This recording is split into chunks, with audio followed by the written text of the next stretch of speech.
Hello and welcome back to your Pennsylvania Dutch Minute. This week's episode is brought to you by the good people at Dietrich's Meats in Crumsville, Pennsylvania, right off of I-78 in northern Berks County. Just take the Crumsville exit. For a true Pennsylvania Dutch butcher experience, please travel to Crumsville and visit the good people, Verna and Marlon, at Dietrich's Meats, and the whole family, but they are the patriarch and the matriarch there. If you've ever wanted to experience what real Pennsylvania Dutch meat products are, that is the place to go. Summer sausage, scrapple, crock pudding, the list can go on and on and on and on. If you want it, they have it. If they don't have it, you don't want it. How's that sound? Please stop in. Please make note, though, it is cash or check only. We are in a credit card culture, but Dietrich's hangs on to the old ways, so to speak. So check them out. I'll put a link to their website in the comment section down below on the YouTube channel. They are great people. Wonderful things, not only meats and cheeses, but they also have a good selection of canned goods, traditional Pennsylvania Dutch canned goods like cha-cha and relishes and apple butters and other fruit butters. So please do stop in. They're right off the highway. So if you're ever traveling on Route 78 there in the northern part of Berks County on your way either to Allentown or to Harrisburg, stop off at Dietrich's Meats and show them some patronage. If you do stop in, tell them Doug Maidenford sent you and practice Pennsylvania Dutch with them because they both can speak perfect Pennsylvania Dutch. So thanks everyone for supporting Dietrich's Meats and therefore continued support of traditional Pennsylvania Dutch food products and butchering traditions. All right, so that was a long commercial, but they're good people and I wanted to give them a good shout out. A couple episodes ago, I did a video that I got a lot of really great feedback on, and that was the episode about our Pennsylvania Dutch accent and how it affects identity.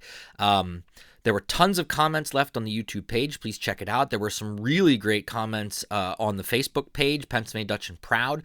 People sharing their stories personally, how them having a Pennsylvania Dutch accent, incidents they had in life, or how a Pennsylvania Dutch accent is how they connect with who they are in this sense of identity. One person, and this was my favorite comment, made the comment that when hearing a Pennsylvania Dutch accent or using it is like comfort food. And when we think about that analogy, I think that is a great analogy. There are certain foods that just make you feel good and warm and whole and complete.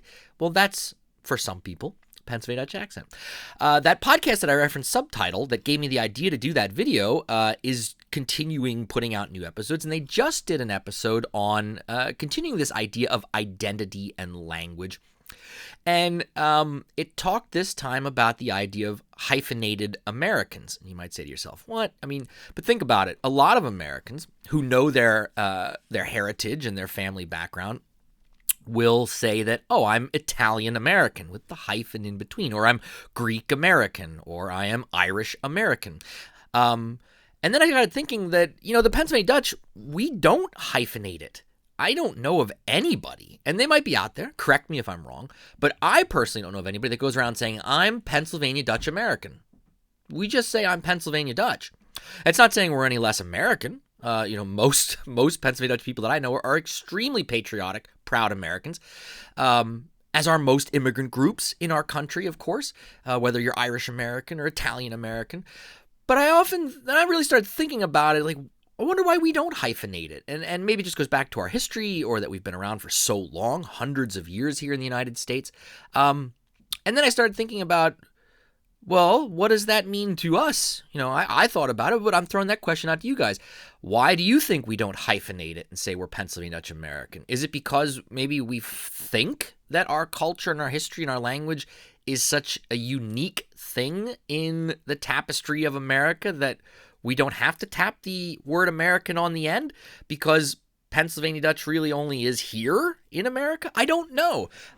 It's something to think about. And maybe there's been a PhD study done about this. I don't know. If there is, send me the link. And this goes along with this idea of identity. We talked about accents in a previous video. But let me throw another question at all of you for discussion and thinking about it. How do you identify as Pennsylvania Dutch? Is it the language? Is it the accent? Is it our food? Is it our traditions? Is it our art, our folk art, our music? What is it that makes you identify with Pennsylvania Dutch? Is it just that that's your heritage? You grew up with it. Your family's Pennsylvania Dutch. Your grandparents were Pennsylvania Dutch. It's something to think about. And then we say we're proud of being Pennsylvania Dutch. How do we show it? That's something I've been thinking about a lot too. I think, the Pennsylvania Dutch, our folk art is kind of showy in that it's bright and vibrant. When we think of our barn stars, our hex signs, and our quilts, and our fraktur, and our scissor cuttings, it's not plain art. We are very showy in that aspect, but the average Dutchman, woman, tends not to be outwardly showy and braggart. There are some, of course, but I think as a personality trait, we tend to be a little bit more reserved and humble in that sense. So how do you show your pride in being Pennsylvania? Or do you feel that, I don't really like to show that, I know deep in my heart it's there, but I don't need to outwardly show it? And that's okay. So that's another question that we can kind of spur discussion maybe about. Is our culture and being Pennsylvania just for you a connection to your past? Connection to generations that no longer are around, or connections to generations that you never met? I think that maybe plays a little bit into it too. Do you feel like you were gypped out of the experience of being truly Pennsylvania Dutch? This is a really broad. I'm asking a lot of questions this time because your parents or your grandparents didn't teach you the language, or they chose not to continue doing things like the belsnickel, or some of our other traditions died out in your family because of X, Y, and Z. I've often wondered about that. How many people out there that say they're Pennsylvania Dutch feel that they've been robbed of a certain experience because of how history played out? Personally, if I was going to answer all these questions, and I'm not afraid to do that, it's my YouTube channel, it's my video. How do I identify as Pennsylvania Dutch? I think it's all of the things that I listed. It's our language. For me, it's our language first and foremost, because I think that's the most identifying thing about us from most immigrant groups in the United States, that we've maintained our language for hundreds of years, where most immigrant groups, when they come to America, they lose the language after a generation or two. We haven't. Now, you can argue that it's slowly dying out. Yes, that's true, but it's still here 300 years later. Food, of course. All these traditions that I've done videos about, making sauerkraut, the belsnickel, some of our Easter traditions, some of our other Christian religious-based traditions that are still carried on. Those are all identificators. Identificator, is that a word? I'm using it. Identifications for me and our culture. And I can't answer the hyphenated American one.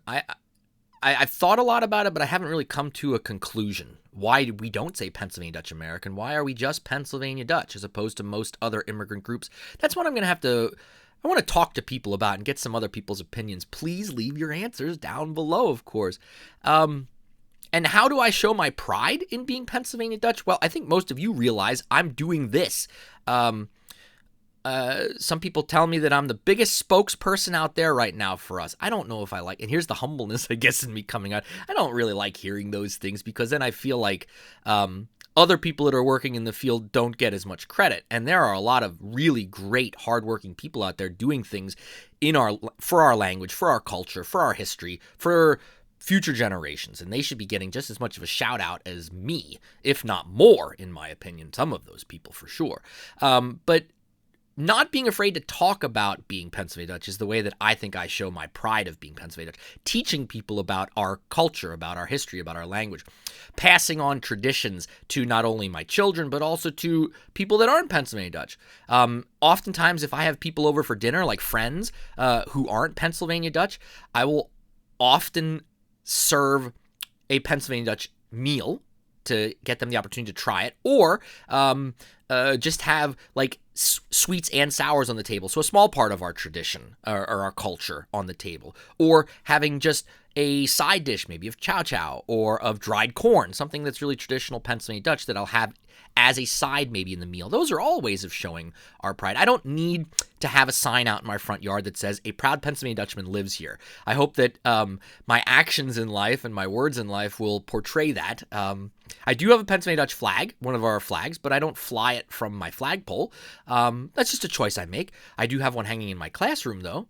And that's a great conversational starter. And those are the kinds of things I think, hanging a hex sign on your garage or in your house or displaying Pennsylvania Dutch art is a way of showing our pride.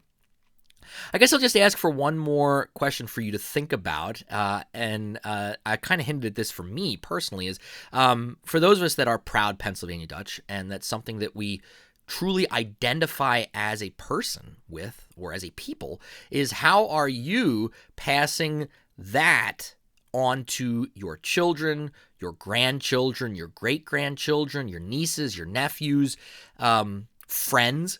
Doesn't have to be relation. What are you doing to continue our story in America for future generations, for years to come? And so that, 50 years from now, there still will be people that can identify as Pennsylvania Dutch. This was a kind of a crazy video, I guess, when I think about it. I just asked you a lot of open-ended questions and just kept right on rambling. But some stuff to think about. A lot of us are still kind of quarantined or dealing with not being able to go everywhere we want to go whenever we want to go places. So we maybe have a little bit more time to just sit on the back porch and chew on some things. So I gave you a couple things to chew on. And in case you fell asleep during the video, real quick recap, this is the teacher in me now. Before we go out the door before the bell rings, let me remind you the things I'd like you to think about. Or please, if you've already thought about these things and you have an answer, put them in the comment section down below, either on the YouTube page, if that's where you're watching this, or if you're watching this via Facebook, put it in the comment section down below so that we can get some great conversation going. Again, here's your quick recap. 1, how do you identify as Pennsylvania Dutch? 2, what's your thoughts on us not being hyphenated as a people? Why aren't we called Pennsylvania Dutch -American? That's a good one to think about. How do you show your pride in being Pennsylvania Dutch? What do you do to show that you are proud of being Pennsylvania Dutch? And if it means just saying a couple words in Pennsylvania Dutch here and there, so be it. It doesn't have to be that you're a flag waving, t-shirt wearing, tattoo carrying person. But if that is you, that's great. Put that down. Tell us about it. And finally, 2 other last quick questions. Do you feel that you were robbed of something because of the language not being passed on to you, or because your family maybe stopped doing some of the traditions, because maybe you moved away from the area, maybe your family moved away and it's difficult to eat pork and sauerkraut if you're living in Arizona at New Year's, maybe. I don't know. That's just a thought. And then finally, how are you passing our story on to future generations and other people? So there are your quick questions. I can't wait to read responses and get some good conversation going. And potentially, I could do a follow-up video to this one, recapping some of the stuff that I learned from all of you. I'm sure there will be some great conversation started. Till next time, if you have an idea for a future video, you have to email me. Check out that podcast subtitle for those of you that are into podcasts, and you can hear in-depth stories about these types of things in other cultures, not just the Pennsylvania Dutch, of course, but how do Italian Americans deal with identity and accent and language loss and all that kind of stuff. It's really interesting stuff. Also, please support the good people at Dietrich's Meats in Crumsville, Pennsylvania, and if you have any idea for a future video, please email me. Subscribe to the YouTube channel. Spread the love. Practice your Pennsylvania Dutch. Until next time, Mox Goot. Mox Goot.